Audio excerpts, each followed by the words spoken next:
आगे हम देखेंगे बच्चों आपकी गुण संधि। अब गुण संधि में देखिए क्या हमको देखना है। सबसे पहले इसकी परिभाषा को समझेंगे, इसके नियम को जानेंगे। गुण संधि इसका सूत्र है आगुणक। नियम क्या इसमें है?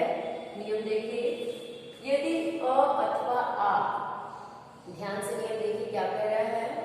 यदि अ अथवा आ के पश्चात माने उसके बाद रस्व या दीर्घ यानी छोटा या बड़ा इक, यू, री एवं री आए तो, चाहे रस्व हो या दीर्घ हो, इसके बाद अ अथवा आ के बाद तो इक, उ, री एवं री आए तो उनके स्थान पर क्रमशः क्या होता है, ध्यान दीजिए। अ के बाद ई आए तो ए हो जाएगा, अ हो चाहे आ हो। आ के बाद उ आए तो उ का ओ हो जाएगा, री का अर हो जाएगा और री का अन हो जाता है। किसके बाद? अ अथवा आ के पश्चात। ये आपको ध्यान देना है। आपको इस गुण संधि में एक चीज विशेष ध्यान देना है कि अ अथवा आ के पश्चात इसके बाद ही रस्व या दीर्घ इक, उ, री एवं री आए तो, चाहे वो छोटी ही हो चाहे बड़ी ही हो, छोटा हो या बड़ा हो, उनके स्थान की क्रमशः ई का ए, उ का ओ, री का अर एवं री का अल होता है। जैसे देखिए उदाहरण लिखा हुआ है, उपधन इंद्र, यहाँ साफ साफ लिखा उपधन इंद्र। अब देखिए यहाँ उप में जो पहला शब्द आपका उप लिखा है, इसका अंतिम प पे कौन सा स्वर आ रहा है? अ। जब उच्चारण करेंगे प तो इस प पे कौन सा स्वर आ रहा है? अ। इंद्र में पहला स्वर क्या है? ई। तो यहाँ लिखा भी है कि अ अथवा आ के पश्चात, तो अ के बाद क्या आया? ई। तो ये कह रहा है कि जब के अ के बाद ई आए तो ई का क्या हो जाएगा? यहाँ कह रहा है क्रमशः ई का ए हो जाएगा। अगर ई बराबर क्या हो जाएगा? ए, क्योंकि अ के बाद जब भी ई चाहे बड़ी, छोटी चाहे बड़ी ई आए, यहाँ अ हो चाहे आ हो, ध्यान दीजिए, यहाँ अ हो अथवा आ हो, यहाँ ई हो चाहे बड़ी ई हो, होने के बाद उसका क्या हो जाएगा? ए हो जाता है। इस प्रकार के आपका क्या हो गया? उपेंद्र। कैसे ये हो गया उपेंद्र? क्योंकि यहाँ से अ और ये ई मिलके ए में बदल गए। ठीक, तो यहाँ से आपका उप बचा और यहाँ से आधा न और द, आधा द और द, और उधर से आपका उप लिखा हुआ है, ये दोनों मिलके जो ए में बदल गए, ये आगे उप पे लग गया, ये आपका हो गया उपेंद्र। ऐसे देखिए तथा धन इति, यहाँ कौन सा स्वर आया है? आ। यहाँ कौन सा स्वर है? ई। तो आ धन की बराबर ये भी ए हो जाएगा, क्योंकि यहाँ कह रहा है कि अ अथवा आ के बाद रस्व या दीर्घ ई, उ, ई का हमेशा ए होगा। इसी संदर्भ में यहाँ भी ई का ए हो जाएगा। अब यहाँ से आ निकल चुका है, तथा में से आपका आ निकल चुका, बचा तत्, यहाँ से टी बचा, क्योंकि ई भी हट चुका है। तो ये आ और ये ई मिलके ए हो गए, और यहाँ से आपका त और थ बचा था वो लिख दिए, और इधर से टी बचा था वो लिख दिए, और ये थ के ऊपर लग गया, तो ये हो गया तथेति। क्या हो गया बच्चों? तथेति। वैसे यहाँ लिखा है पर धन उपकारक। पर यहाँ कौन सा स्वर आ रहा है? वहां पे अ, और उपकारक का पहला स्वर क्या है? उ। तो ये क्या कर रहा है कि उ का क्या हो जाएगा? ओ। ई का ए, उ का ओ। कब? अ अथवा आ के पश्चात चाहे छोटी ई हो चाहे बड़ी ई, क्या होगा उसका? ए। अ अथवा आ के बाद छोटा हो या बड़ा हो, क्या होगा? ओ। ध्यान देना है, क्या होगा? ओ। उसी नियम के तहत आ धन उ बराबर क्या हो गया? ओ। अब देखिए बच्चों, यहाँ से आपका ये आ निकल चुका है, यहाँ से उ निकल गया, बचा मेरे पास म और ह। म, यहाँ से बचा दयव। ठीक, अगर हम लिख देते हैं म और ह और दयव जो बचा है वो लिख दिए, तो ये आ और ये उ मिलके ओ में बदले, तो ये ओ जाके ह पे लग गया तो हो गया महोदय। देखिए नियम के तहत जब यहाँ से आ निकला, यहाँ से उ निकला, तो बचा क्या? म और ह। यहाँ से क्या बचा? दयव। तो अब ये तो कोई शब्द हुआ नहीं सार्थक, महोदय। तो ये आ उ जब आपस में मिले तो किसमें बदले? ओ में। तो ये ओ इन दोनों को जोड़ने के लिए यहाँ लग गया, तो ये हो गया महोदय। समझ में आया? ये आपका क्या हो गया? महोदय। वैसे लिखा है रमा धन ईशव। रमा, यहाँ कौन सा स्वर है बच्चों? आ। यहाँ बड़ी ई, तो बड़ी ई हो या छोटी ई हो, होना ए ही है, ए होगा।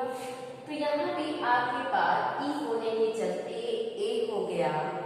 तो अब मेरे पास बचा रम, क्योंकि आ तो निकल चुका है, यहाँ से ई निकल चुका है, इधर से बचा रम, इधर से बचा स, ये दोनों मिलके क्या हो गए? ए। तो र म स लिख दिए और दोनों को जोड़ने के लिए जो दोनों मिलकर आ ई बने ए, वो म पे लगा दिए, तो ये हो गया रमेश। वैसे देखिए महाधन ऋषि।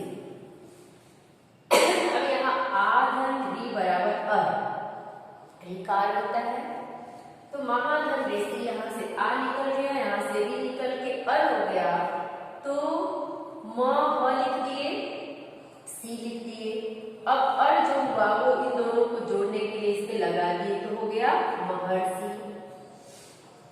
वैसे ये शब्द देखिए मगधन ऋकार। म पे अ स्वर है, ये री है आपका, अधल री बराबर अल हुआ, अधल री बराबर अल हुआ। अब यहाँ से आपका बचा म, और तो निकल चुका है, तो ये ल जब इसके साथ जुड़ेगा तो ये हो जाएगा अल, तो ये आधा ल मम लकार, मम लकार। तो ये बच्चों आपका हो गया गुण संधि। आज आप लोग दीर्घ संधि और गुण संधि ये दोनों पढ़ ली जो आपके पाठ्यक्रम में है। दो संधि आपको और पढ़नी है, अड़ और अयाती, ये मैं आपको अगले दिन बता दूंगी। और अब तक बच्चों जो चीज बताया गया फिर से मैं आपको बताती हूँ। आपको सूतपुत्र नाटक में खंड जो 4 है आपके, उस चारों खंड में से 3 खंड, चारों खंड मैं आपको बता दी हूँ। उसका कथानक भी लिख के आपके पास भेजी हूँ। कर्ण का चरित्र चित्रण वो भी मैं बता चुकी हूँ, लिखकर भी दे दी हूँ। बच्चों 6 नंबर के प्रश्न आपको निश्चित रूप से परीक्षा में आएंगे, इसलिए वो आपका तैयार हो जाना चाहिए। दूसरा 6 नंबर का प्रश्न आपका कथा भारती से आएगा, जिसमें 2 ही कहानी आपको पढ़नी है, एक आकाशदीप, दूसरा बलिदान। मतलब पहली बलिदान कहानी है जो जयशंकर प्रसाद प्रेमचंद के द्वारा लिखी गई है। दूसरी कहानी आकाशदीप जो जयशंकर प्रसाद के द्वारा लिखी गई है। तो दोनों ही कहानी में प्रथम कहानी बलिदान की कथा वस्तु, उसके उद्देश्य लिख के भी मैं दी हूँ, समझा भी दी हूँ। आकाशदीप मैं लिख के भेज दी हूँ, एक बार उसको भी समझा दूंगी। ये हो गया 2 किताब से आपका 12 नंबर का प्रश्न, ये आपका तैयार हो गया। अगर आपको याद हो गया होगा तो निश्चित रूप से ये 12 नंबर आपके मिल गए। अब आते हैं हम लोग साहित्य के इतिहास पे। उस साहित्य के इतिहास में आदिकाल काव्य साहित्य का इतिहास लीजिए तो आदिकाल से लेके प्रयोगवादी काव्य धारा अर्थात नई कविता तक आपको पढ़ना है। उस आदिकाल, भक्तिकाल, रीतिकाल और आधुनिक काल, ये आपको चारों पढ़ना है। फिर आधुनिक काल को भी 5 भागों में बांटा गया। मुख्य तत्व 4 है जो आपके भारतेंदु युग, द्विवेदी युग, छायावादी युग, छायावादोत्तर युग या छायावादी के भाग ही जो है 2 काव्य में प्रगतिवाद और प्रयोगवाद। सारे काव्य धाराओं के बारे में आपको मैं लिखाई हूँ। जो प्रश्न उत्तर हर खंड से आपको मैं लिखवाती हूँ, किताब से छांट करके मैंने प्रश्न आपको लिखवाया, उसको आप पूरी तरह से अच्छी तरह से याद करिएगा, क्योंकि वही प्रश्न आपको आगे भी काम आएगा। 12 में भी वही पढ़ना है आपको। तो और इसी तरह से गद्य खंड में भी आपको पूर्व भारतेंदु युग, भारतेंदु युग, द्विवेदी युग, शुक्ल युग, शुक्लोत्तर युग। इसके बाद गद्य की जो विधाएं हैं, कहानी, नाटक, उपन्यास, रिपोर्टाज, यात्रा साहित्य, कहानी, एकांकी, गद्य काव्य, हर विधाओं के बारे में बताते हुए हर विधा से संबंधित, जैसे हर विधा की पहली रचना क्या है, इस विधा के जनक कौन है, इस विधा की शुरुआत कब हुई। जैसे एक प्रश्न है कि बंगाल के भयानक अकाल से किस विधा की शुरुआत हुई, तो रिपोर्टाज की हुई। ये सारे इस तरह से प्रश्न आपको लिखवाए गए हैं। तो मैं उम्मीद करती हूँ बच्चों कि आप निश्चित रूप से ये 12 नंबर के प्रश्न भी तैयार कर ली होंगी। अब आते हैं हम लोग गद्य पे। तो गद्य में आपको भारतेंदु हरिश्चंद्र का जीवन परिचय, भारतवर्ष उन्नति कैसे हो सकती है।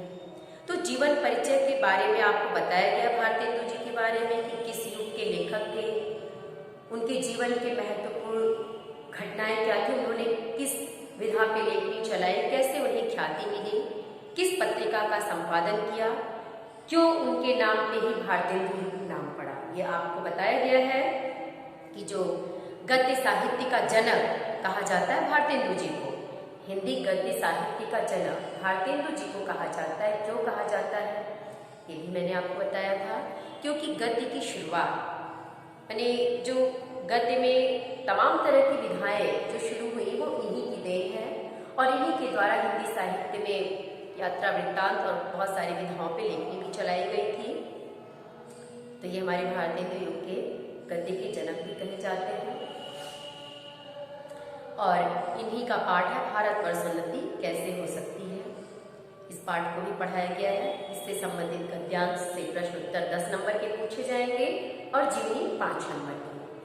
तो अब देखिए, सिर्फ आपको भारतवर्ष उन्नति कैसे हो सकती है, महाकवि मार्ग का प्रभात वर्णन, और एक पाठ और पढ़ा दूंगी आचरण की सभ्यता। लेकिन विशेष रूप से 2 पाठ आप तैयार रखिएगा। इस 2 पाठ से उसको भी आप पढ़ लीजिएगा। आपको 10 नंबर के गद्यांश से प्रश्न उत्तर पूछे जाएंगे, वो भी मैं लिख के आपको दी हूँ, कैसे प्रश्न पूछे जाएंगे, कैसे उत्तर देने हैं आपको। जब आप कायदे से समझी होंगी, सुनी होंगी, तो निश्चित रूप से आप कर लेंगी। संक्षिप्त जीवनी कैसे लिखनी है वो भी आपको बताया गया है। अब आते हैं हम लोग काव्य खंड से। तो 10 नंबर के गद्यांश से प्रश्नोत्तर और 5 नंबर का आपका जीवन परिचय और साहित्यिक परिचय। वैसे ही आपके काव्य खंड में आपको भक्तिकालीन निर्गुण काव्य धारा के सर्वश्रेष्ठ कवि कबीरदास के बारे में मैं बताई हूँ। उनका जीवन परिचय आपको तैयार करना है। उनकी साखी और पदावली जिसकी व्याख्या मैं पढ़ाती हूँ, उनकी व्याख्या से संबंधित प्रश्नोत्तर भी मैंने आपको लिख के दिया है। वो एक बार आप फिर से देख लीजिएगा, कैसे गद्य से या दोहा से कैसे प्रश्न पूछे जाते हैं, कैसे उत्तर लिखे जाते हैं। जब आप व्याख्या समझे होंगे तो आपको कोई परेशानी नहीं होगी। तो 10 नंबर के काव्य खंड से आपको पूछे जाएंगे प्रश्नोत्तर। सूरदास का भ्रमर गीत आप पढ़ चुकी हैं, उस भ्रमर गीत से भी और शुरू में जो उनके पद हैं वो भी पढ़ाए गए हैं। तो आपको सूर और कवि दोनों लोगों की जीवनी तैयार करनी है और दोनों पाठ तैयार करने हैं। तो ये आपका गद्य और काव्य खत्म हो गया। अब आते हैं हम लोग संस्कृत में। संस्कृत में भी आपको बहुत सारे पाठ निकाल दिए गए हैं अभी इस साल के लिए। तो आपको सदाचारोपदेशः पाठ और उसके आगे प्रयागम, ये दोनों पाठ मैं आपको पढ़ाई हूँ। तो संस्कृत खंड से आपको प्रयागम और सदाचारोपदेशः पाठ जो पढ़ाई हूँ सिर्फ कॉमर्स के और साइंस के बच्चों के लिए, उसमें से हिंदी अनुवाद, जो पाठ के हिंदी अनुवाद है वो पूछे जाएंगे। लेकिन जो कला वर्ग के बच्चे हैं, आर्ट्स वर्ग के बच्चे, उनको उन पाठ से प्रश्न उत्तर भी पूछे जाएंगे। उसी जो पाठ आप पढ़ी हैं, पीछे आपको एक एक नंबर के प्रश्न दिए होंगे, एक एक शब्द के उत्तर आपको, वो आपको अगर होगा तो मैं लिख के भेज दूंगी। तो वो प्रश्न उत्तर आपको एक एक नंबर के लिखने हैं, केवल कला वर्ग के लिए। और व्याकरण में भी अभी आपको मैंने पढ़ाया संधि, तो ये संधि आपके कला वर्ग और विज्ञान वर्ग, वाणिज्य वर्ग, तीनों वर्ग को पढ़ना है। और कुछ चीज़ें हैं जो केवल विज्ञान वर्ग को ही पढ़ना है, वो मैं आपको अगले दिन बताऊंगी। Thank you.